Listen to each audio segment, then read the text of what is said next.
Welcome to this 5,000 mile review of a 2023 Kia Niro Plugin Hybrid. I bought this car at 35 miles back on August 17th, and I'm on schedule to probably do 24 to 26,000 miles this year. And so I wanted to do this review of the car. Overall, it's been a great car and a great driving experience.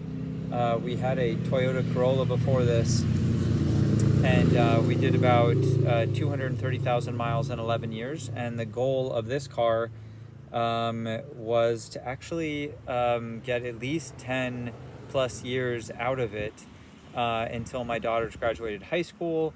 And that's kind of the goal, to really take care of it and understand the systems. And that's what this whole channel is about, is understanding the Kia Niro Plugin Hybrid.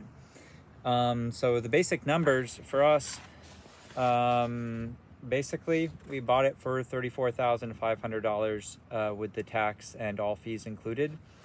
There was so essentially the final dealer price was around $38,000 with taxes and fees and things, and then the power company gave us $1,000 off, and the Vermont state government gave us $3,000 off, which brought it down to $34,500. So definitely look to your power company and your state incentives, because this car is still made. The Kia Niro, it's made in a factory north of Seoul, Korea, and all the Niros are made there, even though Kia is a global company. The Niro, apparently it's two words combined conjuncted into, so it's near zero, means that's where they got Niro, near zero. This is the 2023 redesigned, and I bought it primarily because as a carpenter, I'm doing a lot of miles to different projects, and if I need a truck, I can use the company truck, but this I thought would be a good, efficient family vehicle. And it really has been that. I still use a flip phone myself, so I'm using only the customizable features in the software included. So all the maps and things like that, it's all onboard ready with the Kia. I don't use any smartphone stuff with it, and it's been great. So over the last 5,000 miles, we've averaged, even though 7 out of 10 miles I do are all electric, I use the gas engine to get me up hills.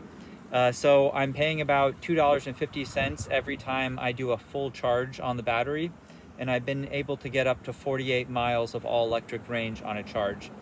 And I would consider that hypermiling, because what I'll do is I work, basically I'm doing 60 miles a day, 30 miles in each direction. And to get those 48 total electric miles, every time I come up to a hill, I'll turn on the engine and gas my way up. I'll use the gas engine to get me up the hill, so I'm not dumping a lot of battery power. So essentially I'm using about a half a gallon of fuel a day and about $2.50 in kilowatt hours. So at 18 cents a kilowatt hour, I'm spending about $2.50 to charge the battery, and about another $2, maybe $1.50 to $2 in gas. So I'm spending about $4 to $4.50 a day to power the vehicle, to get me to work. And then on the weekends, it's all electric for groceries and anything we need to do in town. We don't need the gas engine at all. So in that way, it's been really great. I like that the dashboard here is highly customizable. I typically just keep it off. I just like how simple and glassy and nice it is. I keep my tools in the back. I purchased one of these rubber liners, so I put my pouch and all my tools back here. And actually I got the Caterpillar one from Amazon. It was pretty reasonably priced. It's a little heavy, but I do have a lot of tools back here. This is the charger they supply. It takes about 9.5 hours at about 1200 watts continuous power from a regular 110 outlet. So it takes a while to charge, but if you get home from work by 4 or 5 and plug it in, it's usually charged by like 1 or 2 in the morning. So yeah, the car has really been great, and some of the things that I really appreciate about it, well, I will say at 700 miles and at 2,000 miles, I had a check engine light come on, and I've had it come on about 8 times. It'll come on and go back out through the course of my 20-mile trip. And so I think it's a communication issue between probably the engine and the transmission modular, and it probably clears itself. So I'm not too concerned about it yet. I've been learning a lot about these systems, so I'm not too concerned about that. So that was the one thing, the check engine light. I bought one of these logs, and I've been keeping a log of every time a light comes on and goes off. And then I bought this X-Tool D7. It's a bi-directional scanner. It's a really neat device. It sticks into the 16-pin OB2, like the dashboard's scan connection under the dashboard.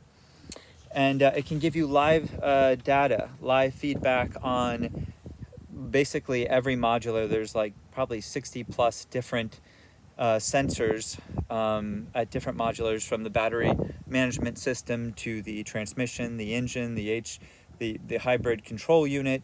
You can get live feedback from the car from that. So that'll be a big part of this channel, is monitoring the voltage of the battery pack and how it may degrade over time.